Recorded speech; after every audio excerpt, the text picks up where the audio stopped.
नमस्कार दोस्तों। मोहन राकेश जी की कहानियाँ कथा साहित्य के विकास यात्रा के क्रम में उनकी कथात्मक कृतियाँ मील के पत्थर के समान हैं। उनके कहानियों में जीवन की त्रासदी पूरी संजीदगी के साथ मुखर हुई है।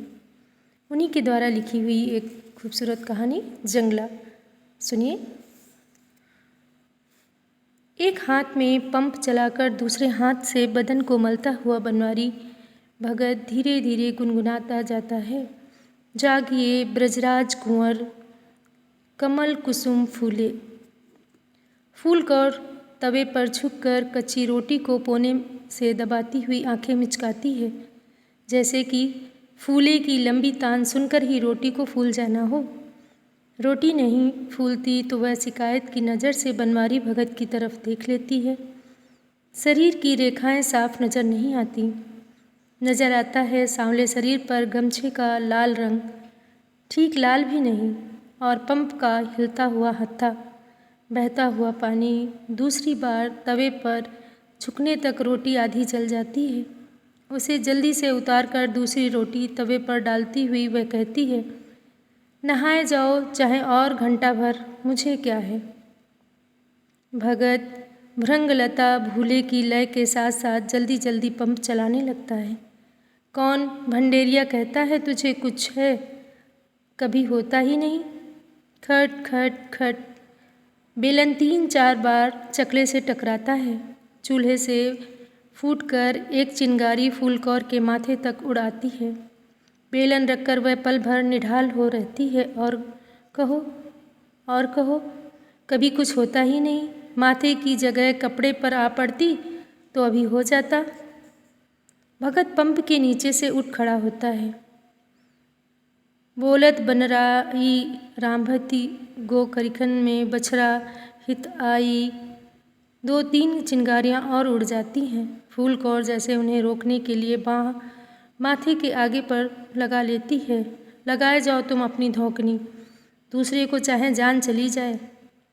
भगत आधा बदन हाथ से निचोड़ लेता है, बाकी आधे के लिए फूलकौर की तरफ पीठ करके गमछा उतार लेता है। किसकी जान चली जाए? तेरी? आज तक तो ना गई। हाँ मेरी ही नहीं गई।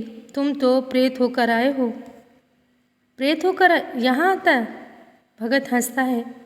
इस घर में और तेरे साथ रहने? नहीं, तुम तो आज जाते उसके घर, वह जो थी तुम्हारी। अच्छा हुआ मर गई। भगत की हंसी गले में ही रह जाती है। मरों के सिर तोहमत लगाती है। देखना एक दिन तेरी जवान में लकवा मार जाएगा। मेरी जवान को? उसे नहीं जिसने वे सब कर्म किए हैं। भगत की त्योरियां चढ़ जाती हैं। किस भंडेरिये ने कर्म किए हैं? क्या कर्म किए हैं? अपने से पूछो, मुझसे क्यों पूछते हो? भगत गमछे को जल्दी जल्दी निचोड़ कमर में लपेट लेता है, फिर लोटा बाल्टी उठाकर जंगले के उस तरफ को चल देता है। एक औरत के सिवाय दूसरी का हाथ तक नहीं छुआ जिंदगी भर। इसकी बीमारियां ढो ढोकर उम्र गला दी, पर इसकी तसल्ली नहीं हुई। तब तक नहीं होने की जब तक इसे आँख के सामने जीता जागता चलता फिरता नजर आता हूँ। अब अकेले ही तो बच रहा हूँ इस घर में, इसकी नज़र के सामने। फूलकौर गमछे के लाल रंग को दूर जाते हुए देखती है, फिर चिमटे से पकड़कर तवा यकायक नीचे उतार लेती है। तवा जमीन पर जाने से पहले चिमटे से निकल जाता है। ऊपर पड़ी रोटी फिसलकर नीचे आ गिरती है। बोलो बोलो, वह चिल्लाकर कहती है, और काली जवान बोलो। भगत लोटा बाल्टी जंगले के उस तरफ की दीवार के पास रखकर लौट आता है। तू और जोर से चिल्ला, जिससे आसपास के 10 घर सुन ले जिन्हें सुनना हो। फूलकौर की आवाज़ हल्की नहीं पड़ती। शर्म नहीं आती तुम्हें? अपने लड़के की जान के दुश्मनी करते। अब ये बात कहाँ से आ गई? उस भरनचोर का किसी के नाम भी नहीं लिया। तुम क्यों नहीं लोगे उसका? फूलकौर जमीन पर गिरी रोटी को आँखों के पास लाकर उसकी धूल झाड़ने लगती है। दूसरे के लिए इस तरह घर में तुम्हारे सिवाय कोई बचा ही नहीं है। ये कहा है मैंने, अपनी इस अक्ल से तो तूने घर का सत्यानाश किया है। ये अक्ल ना होती तेरी तो वह भरन चोर, माखन चोर यही घर में होता आज भी, छोड़कर चला ना जाता। बके जाओ गाली। फूल कौर तवा फिर चढ़ा देती है। गाली बकने के सिवाय तुम्हें कुछ आता भी है? गाली बक रहा हूँ मैं? नहीं, गाली कहाँ बक रहे हो, तुम तो हरि सिमरन कर रहे हो। पंप का पानी जंगले के आसपास फर्श को दिन भर गीला रखता है। दालान के उस हिस्से को पार करते फूल कौर को डर लगता है। कितनी ही बार पैर फिसलने से गिर जाती है। जंगले के उस तरफ कुछ गिनी हुई ईंटें हैं जिन पर पानी के छींटे नहीं पहुँचते, पर वही ईंटें सबसे ज़्यादा चिकनी हैं। धोखा उन्हीं पर से गुजरते हुए होता है। बहुत जमा जमा कर पैर रखती है, फिर भी ठीक से अपने को संभाला नहीं जाता। 10 ईंटों का यह सफ़र हमेशा जानलेवा लगता है। सही सलामत उसे पार करके नए सिरे से ज़िंदगी मिलती है। यूँ जंगले के शिलाखों पर पैर रखते वह सबसे ज़्यादा खतरनाक लगता है।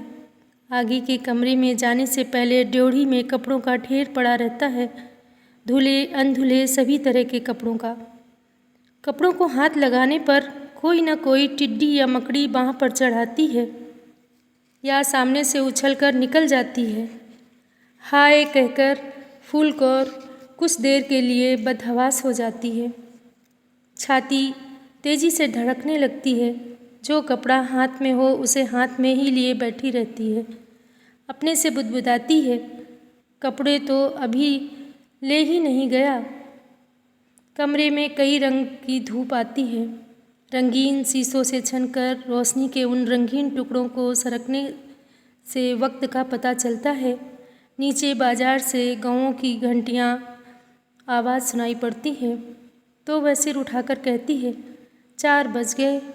इधर उधर देखती है जैसे 4 बजने का कुछ अर्थ हो, जैसे उसने किसी चीज़ के लिए कुछ फ़र्क पड़ सकता हो। रोशनी के रंग जब फर्श से गायब हो जाते हैं तो मन में फिर हौल उठने लगती है कि दालान पार करके फिर चौके में जाना होगा। टोकरी में ढूंढकर कोयले निकालने होंगे, कनस्तर से झांककर आटे की थाह लेनी होगी। ड्योढ़ी में आकर कुछ देर वह मन को तैयार रखती है। उस आस के साथ कहती है, अब तो रात उतर आई है। जीने पर पैरों की हर आहट से वह चौंक जाती है। कौन है?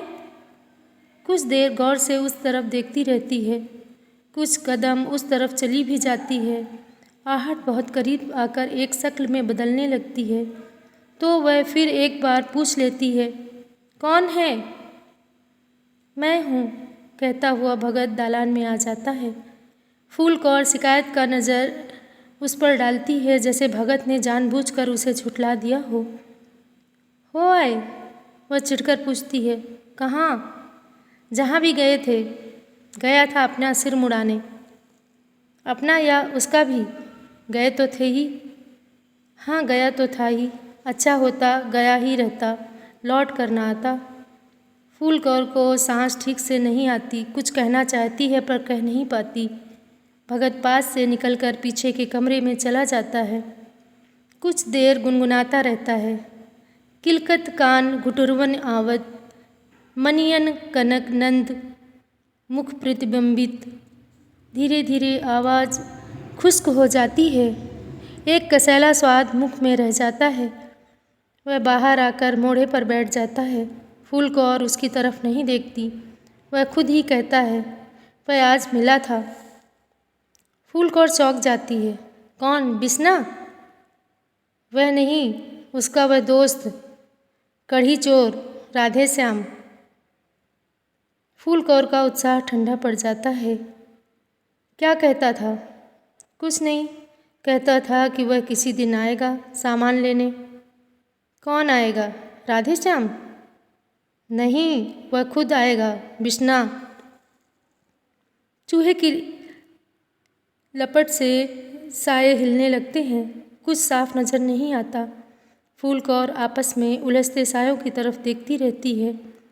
आए, ये कहती है, अगर ले जाए तो कुछ ले जाना हो, बाकी सब चीज़ों की उसे ज़रूरत है, सिर्फ माँ बाप की ही ज़रूरत नहीं है। भगत मुँह से कसैलेपन को अंदर निगल लेता है। देखो, इस बार वह आए तो उससे लड़ना नहीं, फिर आगे तुम मुझसे कहना। फूल कौर आवाज़ को सांस के आखिरी छोर तक खींच ले जाती है। पहले मैं उससे लड़ती थी, मैंने इस बार के लिए कहा है। भगत अपने उबाल को किसी तरह रोकता है। पहले की बात नहीं की, पहले की बात नहीं की, बात करोगे भी, कहोगे भी। कुछ देर आगे बात नहीं होती। भगत मोढ़े से एक तीली तोड़कर उससे दांत कुरेदने लगता है। फूल कौर बार बार तवे पर झुकती और पीछे हटती है, फिर पूछ लेती है, क्या कहता था वह, कब आएगा? उसे भी ठीक मालूम नहीं था। कहता था, ऐसे ही बात बात में उसके मुख से सुना था, हो सकता है कल परसों किसी वक्त भी आ जाए। फूल कौर का हाथ आटे के ठीक से नहीं पड़ता। आटे ले लेने पर उसका पेड़ा नहीं बन पाता। पेड़े को चकले पर रखकर बेलन नहीं चलता। क्या पता उसने कहा भी या राधे अपने मन से ही कह रहा था। वह कहती है, राधे अपने मन से क्यों कहेगा? हमसे झूठ बोलने की उसे क्या ज़रूरत है? फूल कौर बेली हुई रोटी के गोल करके फिर पेड़ा बना लेती है। मुझे एतबार नहीं आता कि वह चुड़ैल उसे आने देगी। क्यों नहीं आने देगी? लड़का अपने माँ बाप के घर आना चाहे तो वह उसे कैसे रोक लेगी? फूल कौर बेली हुई रोटी हाथ पर लिए पल भर कुछ सोचती रहती है, फिर उसे तवे पर डालती हुई कहती है, उस दिन आई थी तो मैंने उस पर सौंह जो डाली थी, कहा था कि बाप की बेटी है तो इसके बाद ना कभी खुद इस घर में कदम रखे, ना उसे रखने दे। भगत दांत का मैल तीली से फर्श पर रगड़ देता है। तो किसी के सिर क्यों नहीं लगता? अपने से कह, और तुझसे ना कहूँ तो खाना पीना तक छोड़ बैठे रहें। हाय हाय करते थे कि दूसरों के ब्याह कर छोड़ी हुई औरत घर की बहू बनकर कैसे आ सकती है। भगत कुछ देर तीली को देखता रहता है, फिर उसे कई टुकड़ों में तोड़ देता है। तुम मुझे बात करने देती तो मैं जैसे तैसे लड़कों को समझा लेता। तुम समझा लेते तुम? फूल कौर इतना उसकी तरफ झुक आती है कि भगत को उसे संभाल कर पीछे हटा देना पड़ता है। देखती नहीं आगे चूल्हा है? फूल कौर धोती के पल्लू को हाथ में दबा लेती है, देखती है कि कहीं जल तो नहीं गई। कहती है, नहीं दिखती तभी तो दिन रात चूल्हे के पास बैठना पड़ता है तुझे। भगत बाँह फेर कर मुँह साफ करता है। क्या कह रहे थे? कुछ नहीं। कुछ ना कहना हो तो चुप ही रहा करो ना। फूल कौर और भी चिढ़ जाती है। हमेशा इसी तरह आधी बात कहकर दूसरों का जी जलाते हो। भगत के गले में अजीब सी आवाज़ पैदा होती है। खुले होंठ कुछ देर ढीले हो कर रहते हैं, फिर वह थूक निकल कर अपने में समेट लेता है। रोटी अभी खाओगे या ठहर कर? फूल कौर कुछ देर बाद पूछती है। अभी दे दो या ठहर कर दे देना। तुम एक बात नहीं कह सकते? या कहो अभी दे दो या कहो ठहर कर दो। भगत कुछ देर घूर कर देखता रहता है, जैसे सहने की हद को उसने पार कर लिया हो। तुझे एक ही बात सुनना है, वह कहता है तो वह यह है कि ना मैं अभी खाऊंगा न ठहर कर खाऊंगा। तेरे हाथ की रोटी खाने से जहर खा लेना ज़्यादा अच्छा है। सीढ़ियों के हर खटके में वह चौंकती रहती है। कौन है? भगत उसे सीढ़ियों की तरफ जाते देखता है तो गुस्से से रोककर खुद आगे चला जाता है। कोई नहीं है, वह सीढ़ियों को देखकर कहता है। जा रही थी वहाँ मरने? अपना हाथ तक तो नज़र नहीं आता तुझे? आने वाले का सिर मुँह नज़र आ जाएगा। फूल कौर बिना देखे लौट आती है, पर मन में संदेह बना रहता है। उसे लगता है जैसे भगत के देखने की वजह से ही सीढ़ियाँ हर बार खाली हो जाती हों। वह इंतज़ार करती है कि कब भगत घर से जाए और वह कुछ देर के लिए अकेली रहे। अकेले में जरा सा भी खटका सुनाई देता है तो वह जाकर सीढ़ियों में झुककर बैठ जाती है। बिस्ने! कई बार देख चुकने के बाद एक बार सचमुच कोई सीढ़ियों पर चढ़ता नजर आता है।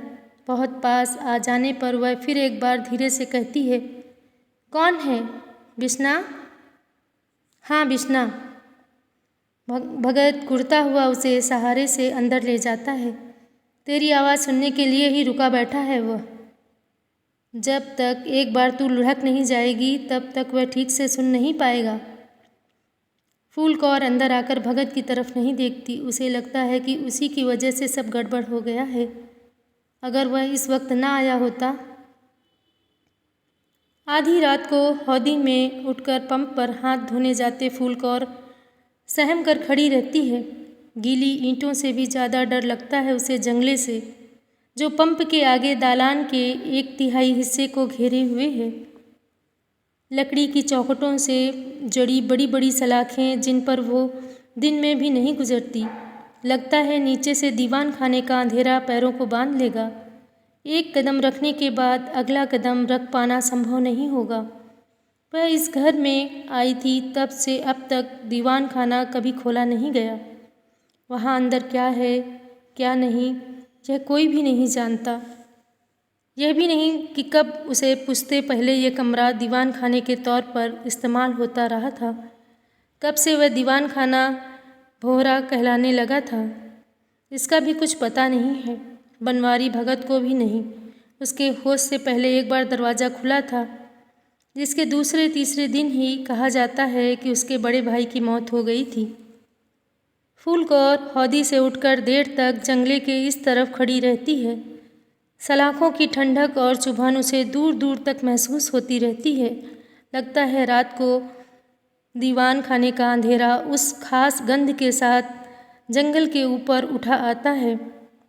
उस वक्त हल्की से हल्की आवाज़ भी उसे उस अंधेरे की आवाज़ जान पड़ती है, जैसा कि अंधेरा हर आने वाले को आहट लेता हो और फिर चुपके से उसकी खबर नीचे दीवान खाने में पहुंचा देता हो। किसी भी तरह हौदी से पंप तक जाने का हौसला नहीं पड़ता। बिना हाथ धोए चुपचाप कमरे में जाकर सोया भी नहीं जाता। वह भगत के सिरहाने बैठकर धीरे से कहती है, सुनो, मैं कहती हूँ जरा सी देर के लिए उठ जाओ। भगत के शरीर को वह हाथ से नहीं छूती। छूने से शरीर गंदा हो जाता है। भगत को उतनी रात में भी कपड़े बदल कर नहाना पड़ता है। जब तक भगत की आंखें नहीं खुलती वह दरवाज़ा के पास खड़े होकर आवाज़ देती रहती है। तब अचानक भगत सिर उठाकर कहता है, क्या हुआ? कौन आया है? आया कोई नहीं है, वह कहती है, मैं तुम्हें जगा रही हूँ। भगत हड़बड़ा कर उठ बैठता है। पेट तक आई धोती को संभाल कर घुटनों से नीचे कर जाता है। होठों को हाथ से साफ करता हुआ कहता है, कढ़ी चोर, अब कौन है जिसे गाली दे रहे हो? फूल कौर हल्के से कहती है, कुछ खुशामद के साथ, जैसे कि गाली देने की जग कसूरवार गाली खाने वाला हो। भगत जवाब नहीं देता। जम्हाई के साथ चुटकी बजाता हुआ उठ खड़ा होता है। श्री हरि श्री नाथ, श्री हरि श्री कृष्ण हरि। पंप तक होकर वापस आता है। भगत फिर चादर ओढ़ लेता है।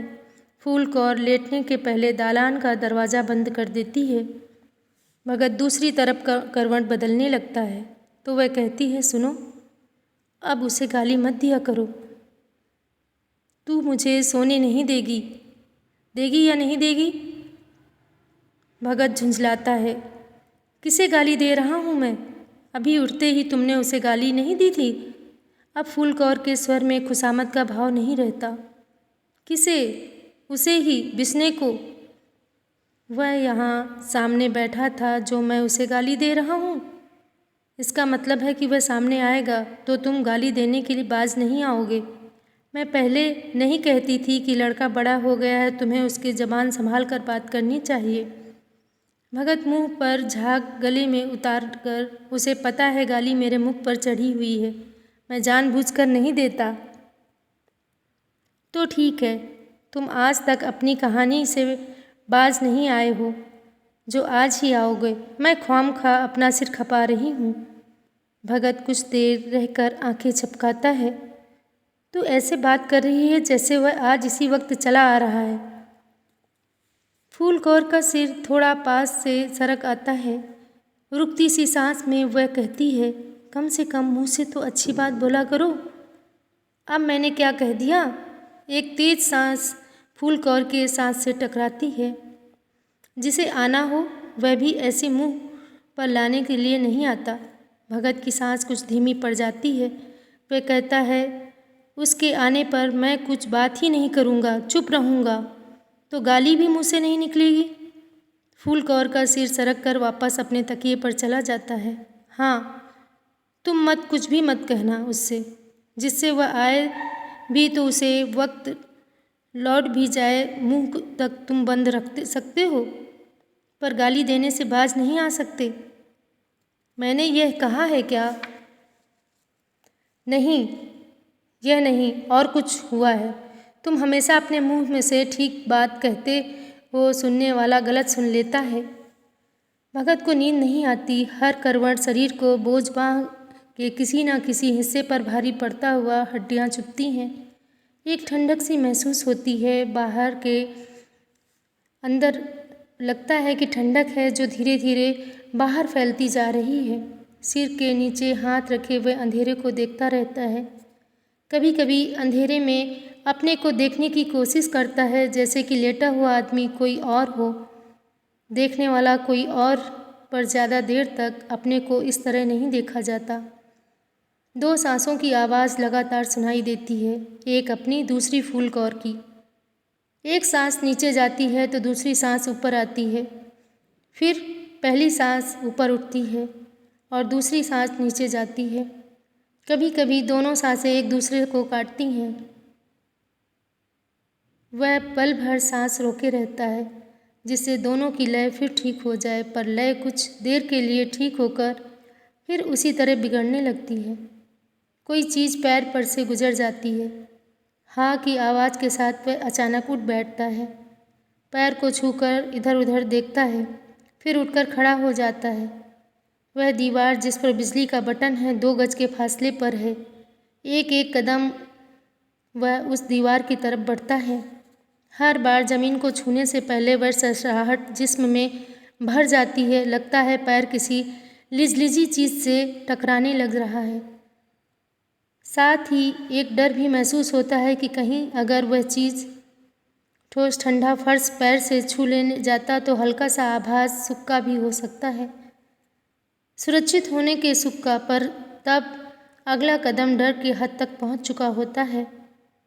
टटोलता हुआ हाथ बटन को ढूंढ लेता है तो उस सुख की कई लहरें एक साथ शरीर में दौड़ जाती हैं। 25 वाट के बल्ब की रोशनी कमरे की हर चीज़ को नए सिरे से जिंदा कर देती है। भगत सारे फर्श पर नज़र दौड़ाता है, संदूकों के ऊपर नीचे देखता है। बंद दरवाज़ों की हल्की सी दरार देखकर उसे पूरा खोल देता है, जैसे कि देखने की जिम्मेदारी बाहर देखे बिना पूरी ना होती हो। खट खट खट कहकर दहलीज लांघने से पहले वह कुछ देर रुका रहता है। ड्योढ़ी के बिखरे मैले कपड़े और पुराने बिस्तरों की आहट का इंतज़ार करता है। अफसोस होता है कि जब सब चीज़ें उस तरह क्यों पड़ी हुई हैं, पर उन्हें उठाने की हिम्मत नहीं पड़ती। एक एक चीज़ को आँखों से टटोलता है, छूता नहीं। लगता है छूने से वह लिजलिजी चीज़ें आँखें और पंजे उठाए अचानक सामने नज़र आ जाएंगी। लौटने से पहले 2 बार वह फर्श में धमक पैदा करता है। कहीं कोई हरकत नहीं होती, किसी तरफ से आहट सुनाई नहीं देती, पर दहलीज लांघकर वापस कमरे में कदम रखते ही बिजली टूटती है। वही लिजलिजी चीज़ तेज़ी से पैर के ऊपर से गुजर जाती है और ड्योढ़ी पार करके जंगला पार करने की कोशिश में धप से नीचे जा गिरती है। एक हल्की सी आवाज़, च्यों च्यों च्यों, और बस। भगत काँप कर सुन्न हो जाता है। लगता है जैसे उस तेज़ दौड़ती चीज़ के साथ उसके अंदर की कोई चीज़ भी धप से दीवान खाने में जा गिरी हो, और अब वहाँ से उठकर वापस आने की कोशिश में वह डूबती जा रही है। दरवाज़ा बंद करके लंबे कदम रखता हुआ वह बिस्तर पर लेट आता है।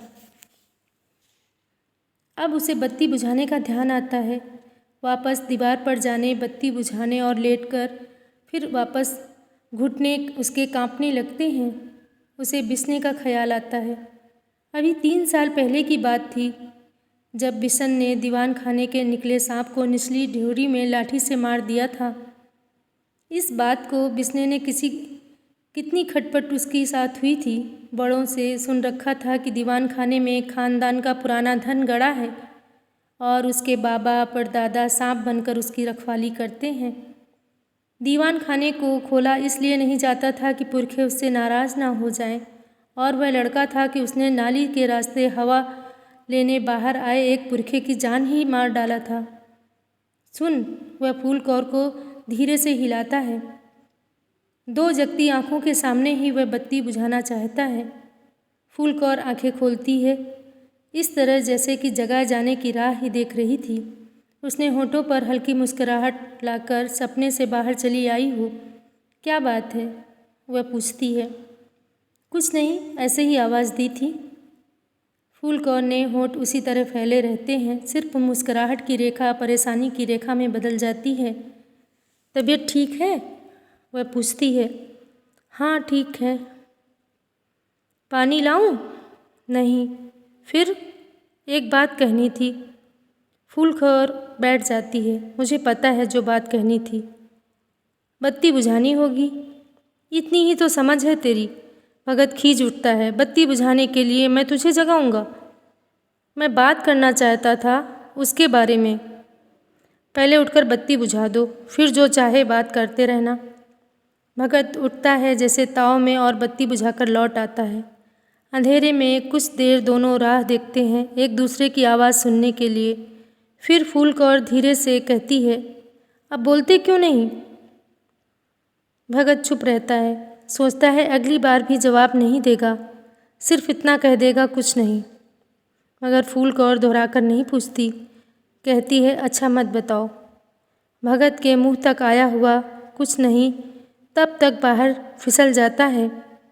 वह उसे समेटता हुआ कहता है, कुछ खास बात नहीं, इतना ही कहना था कि अगर 2 चूल्हे अलग अलग कर लिए जाएं, वे लोग कुछ खाना पकाना चाहें, अलग पका लें। फूल कौर की आंखें अंधेरे में उसके चेहरे को टटोलती हैं। क्या कहा तुमने? यही कि तुम कह रहे हो ये बात? खटमल जैसी कोई चीज़ भगत को अपनी जांघ पर रेंगती हुई महसूस होती है। उसे वह अंगूठे से मसल देता है। मैं तेरी वजह से कह रहा था, क्योंकि बाद में तू सारी बात मेरे सिर पर डाल देगी। बिस्ना आए तो कह दूँ उससे मैं? हाँ कह देना। तो इसका मतलब है कि? भगत कुछ न कहकर आगे सुनने की राह देखता रहा कि वह बिस्ने के साथ यहीं रहेगी आकर। भगत धोती उठाकर जांघ को अच्छी तरह झाड़ लेता है। अब मेरी कोई जिम्मेदारी नहीं, मुझे पता था तू इन्हें घर में रखने को राजी नहीं है। ये कहा है मैंने? खुद चाहती नहीं है और तोहमत मेरे सिर पर लगाती है। मैं नहीं चाहती मेरी तरफ से वह किसी को भी घर में ले आए। मैं यहाँ ना पड़ी रहूँगी, पीछे से कमरे में पड़ी रहूँगी। फ़र्क तो पड़ता है, वह तो तुम्हारी भक्ताई को ही पड़ता है। मुझे क्या फ़र्क पड़ता है? भगत उतावला होकर कहता है। ठाकुर जी की सेवा के लिए मैं कुएं से किरमिच की डोल में पानी ले आया करूँगा। कुछ देर खामोशी रहती है, दोनों की सांसें एक तार चलती हैं। फिर भगत कहता है, दरअसल उसे संगत अच्छी नहीं मिली। किसे? बिस्ने को। और किसे? अब वह राधे ही है, ना रखता उन्हें अपने घर में। कह रहा था कटरे में उसके लिए अलग मकान भी देख रहा हूँ। वह अलग मकान लेकर रहेगा? भगत हुंकारा भरकर खामोश ही रहता है। कुछ देर बाद करवट बदलते हुए कहता है, कढ़ी चोर। तो ये थी कहानी। आपको मेरे द्वारा सुनाई हुई कहानियाँ यदि पसंद आती हैं तो लाइक करें, शेयर करें, सब्सक्राइब करें। धन्यवाद।